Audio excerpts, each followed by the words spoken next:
Hi everyone, I hope you're doing well. I've got my full creation video for the Sideshow doll that I started working on.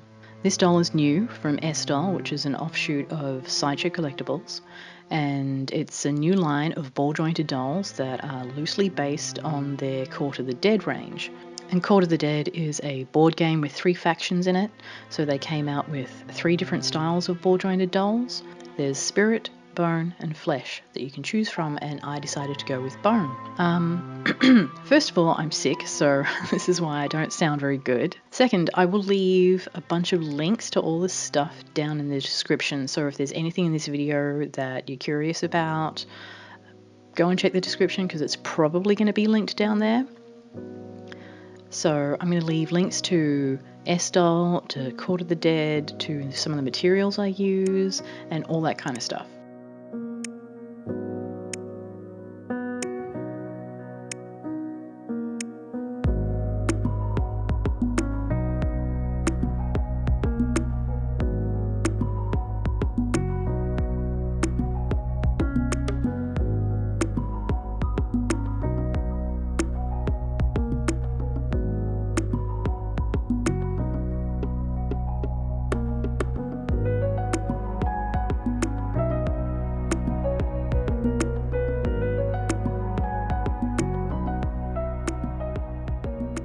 I'm not any kind of seamstress. I don't sew, I don't make clothes or costumes or outfits. I'm a painter for the most part. Painter, kind of sculptor.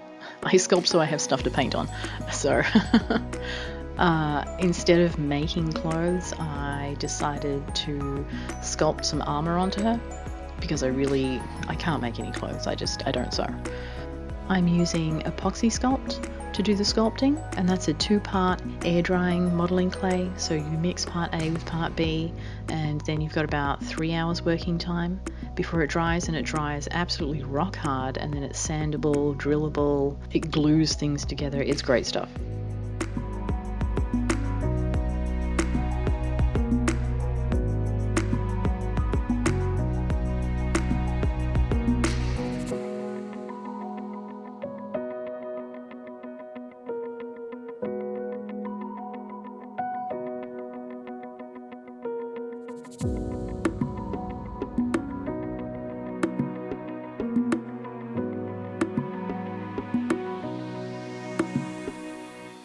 So I decided to make her some metal clothing, and I wanted it to look kind of organic. So I decided to create these metal pieces that were sort of embedded into her and had become a part of her over time. So I wanted to also weather them and rust them, and my idea was that she was quite old and had been around for some time, so she's just sort of rusting and she's getting quite beaten up.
These dolls are currently limited edition, so I think they're limited to 200 pieces each, and they're available right now for sale from S-Doll. I'll leave a link down below. And they recently just had their doll show for the launch for these, and a little while ago they had contacted me and asked me if I'd like to customize one of their dolls. So I chose this one, which is the Bone version of the doll, and I love it. It's so great. Like the head is just amazing, and the big bone wings that go onto it, I just think it's wonderful. It's pretty standard traditional ball jointed doll. So you'll see she has some extra joints, like there's a neck joint, or she has a neck piece, so which elevates her head and gives you a lot of range of movement for positioning the head, which I think is really great. And she has these bone sculpted hands, which I think are really cool. Her hands are also magnetic, so they snap on and off really easily, which is nice. Her feet are not magnetic, however, which it would be nice if they were, but they're not. Maybe in the future they'll, make a bit of a change there. She stands around 16 centimeters tall, which makes her slightly taller than a regular sized MSD. And she's a lot skinnier too. She has much more of a fashion look to her. So she has a similar kind of aesthetic to Pasha Pasha New York and Popovi dolls, that sort of look.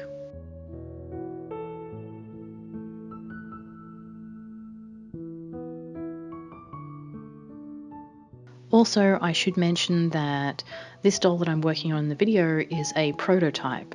So she's going to be cast in a resin, and it'll be a very light cream tone resin, I believe. So it won't be this colour, and it won't be in this same material. This is a 3D printed prototype, so bear that in mind.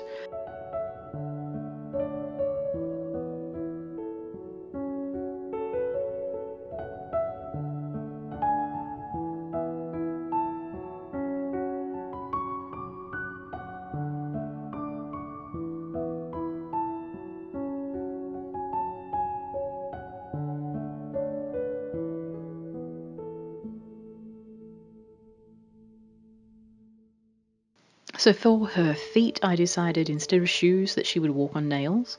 So she just has one long nail as a high heel spike. And then I also added, after the clay had dried, a bunch of nails to the heel of her foot. And I sort of had all these little nails. I added some into her back, and I wanted her to have this very tortured sort of vibe. So a very sort of a horror kind of feel to her, with all these embedded pieces and parts that are rusting away.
This paint I'm using is by Golden, and it's from their High Flow acrylics.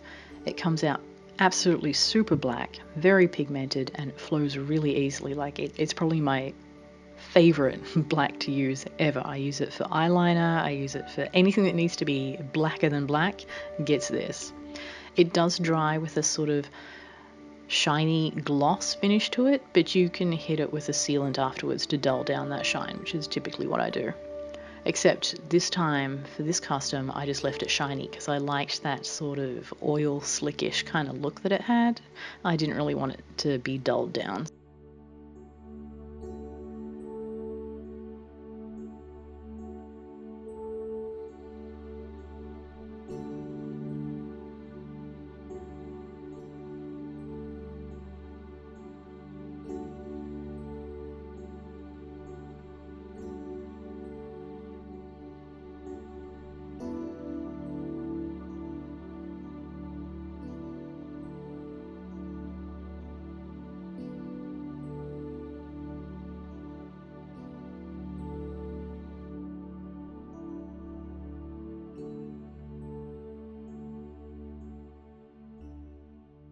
So I gave all of her metallic pieces a wash in a dark brown, just to sort of fill up all the cracks and the crevices. And I'm using a pre-made Vallejo wash, a mix of the sepia brown and the black. And I use this same wash on the face up too. So these Vallejo wash paints are actually a very thinned down consistency, and it's a formula that's designed to actually seep into cracks and crevices on miniatures. So it works perfectly for this.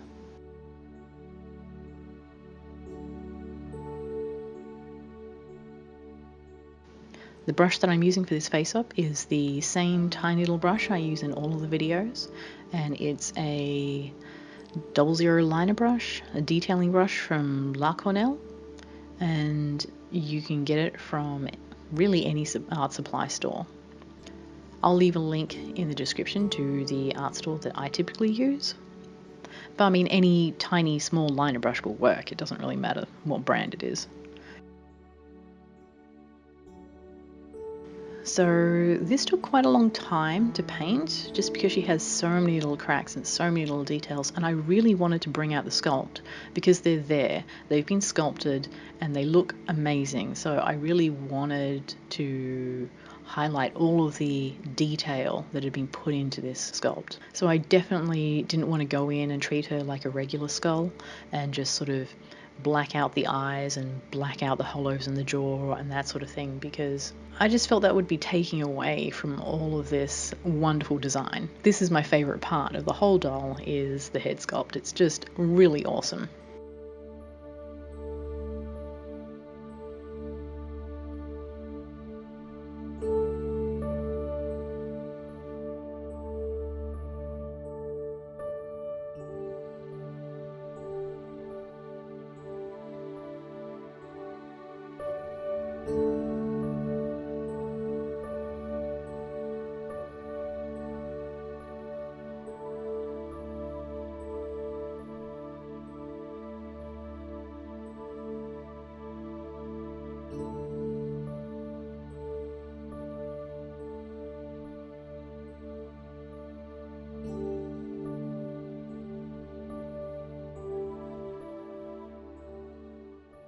And this is a little bit of me painting in real time because when things are sped up, it all looks very easy and simple, and it's really very time consuming. I mean, and I've sped everything up too, and this video is still massive.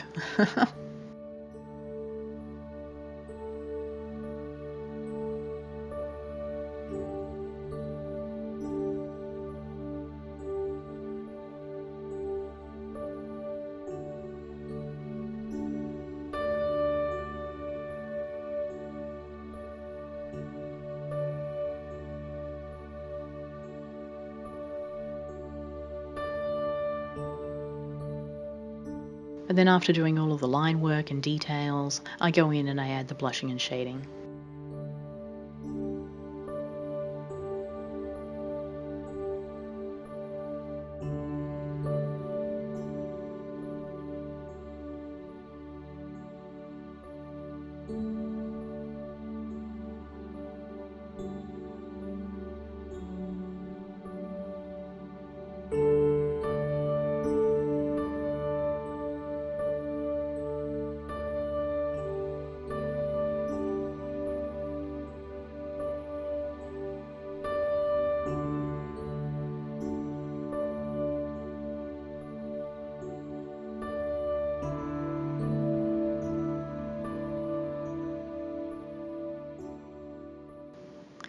And here's the fun part, the actual metallic painting. I loved this bit. This is when the metals start going on, that's when I start getting really excited about how it looks.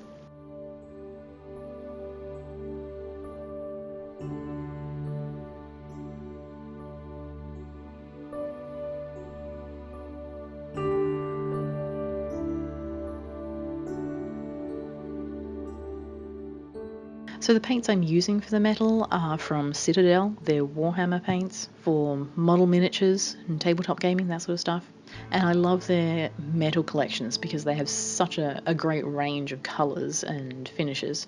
And these are really beautiful paints. Like, they have such a gorgeous shine and they look realistically like metal, and I love that about them. I will say, however, that they do tend to dry out really fast. They have a really good finish, like they look convincingly like metal, but the mica pigments are sort of so heavily metallic that they settle in the paint quite quickly. If you buy these, you kind of need to once a week, even if you're not using them, just give them a really good shake. Otherwise, all of the heavy metals are just going to settle to the bottom, and then the whole lot's just going to be really difficult to recombine if you leave it sitting on the shelf for like 3 months without shaking it. These are, unfortunately, very much a case of buy them and use them, because they probably won't last very long. They will dry out and the metals will separate, and if you're not constantly shaking them up, you're just going to have problems.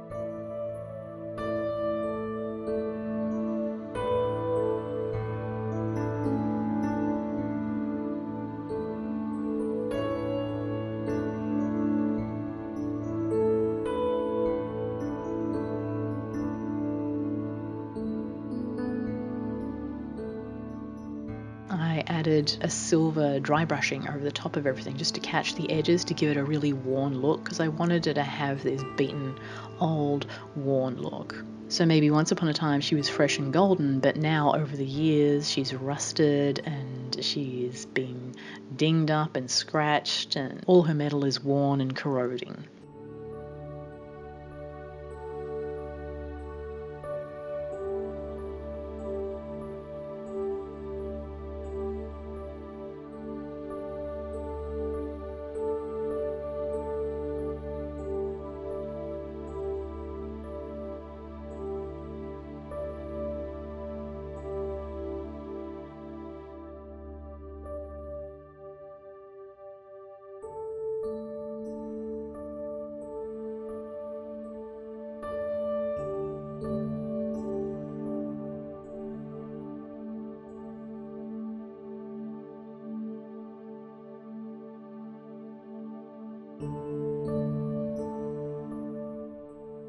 So I used these faux half pearls for her eyes because I wanted her to have that blind, undead look, and I thought they worked quite well.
So here I'm painting in the rust stains that are leaking down her body from the metal that's embedded into her. And I'm using golden acrylics again. I love these paints. They're super high quality, but they are also super expensive. So that's definitely something to consider. It's not going to be cost effective if you're not painting all the time to use golden acrylics. But they're wonderful quality. I used the golden acrylics for the rust stains as well as the green patina. And all of the golden paints they currently have are all high flow acrylics, which means that they come out very much like ink and you don't have to dilute them much, and you can run them straight through an airbrush, which is really handy because I do quite a lot of airbrushing. And I'm not getting sponsored by Golden or anything, it's just what I use.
And the last thing I did was add some rust powder. So you can get this wonderful stuff from Vallejo called pigment powder, and you can actually get it in a variety of different colours. And it's this pigment powder, and then you also get a pigment binder. And what it does is it gives a powdery finish, so it can give an effect like dirt or rust or mud or anything like that, depending on how you build it up. All I did with this was lay down the acrylic binder, which stays tacky for a good chunk of time, and then just dip my brush into the pigment powder and just pat it in. And when it initially first goes on, it just looks super vibrantly orange, and it's kind of wet and chunky looking and weird, but when it dries down into this powder and it's solidly on there, like it won't shake off or go anywhere, it's on the doll. I thought that would create a really cool effect and just give that rusted look that I wanted. And so I went around and I added that over the top of the rust stains that I had painted on, so that sections would have this corrosive rusted texture and then the actual staining underneath.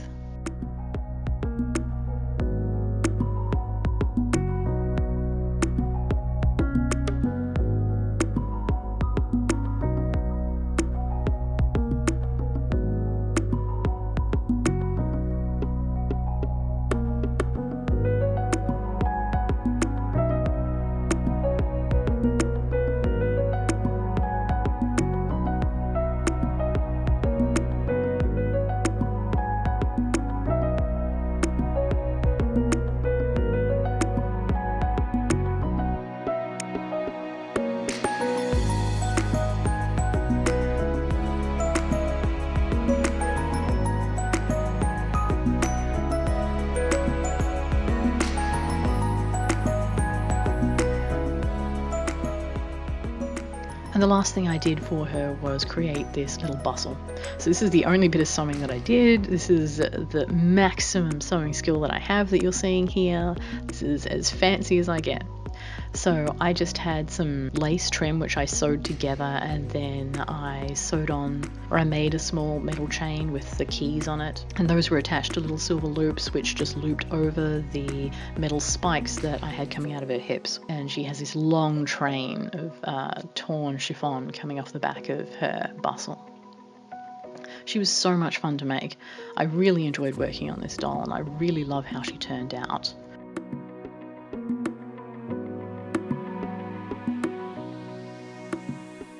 So the Doll Muses show happened a couple of days ago. Everything looked amazing. I wish I had had more time to work on her so I could sort of send her along with a display, or, a throne to sit on, that sort of thing, but I just didn't have the time. But she was just such a great project, and it was so much fun to work on her, and I'm so happy that I got the chance to, and that I got to be a part of this show where people made this awesome stuff. I just wish I could have gone and been there in person. Anyway, so thank you, Sideshow, for giving me the opportunity. Thank you to everybody who went to the show and sent me lovely pictures and said super nice things. And yeah, it was such a great experience. Thanks for watching. I hope you enjoyed it. I'll talk to you later, guys. Bye.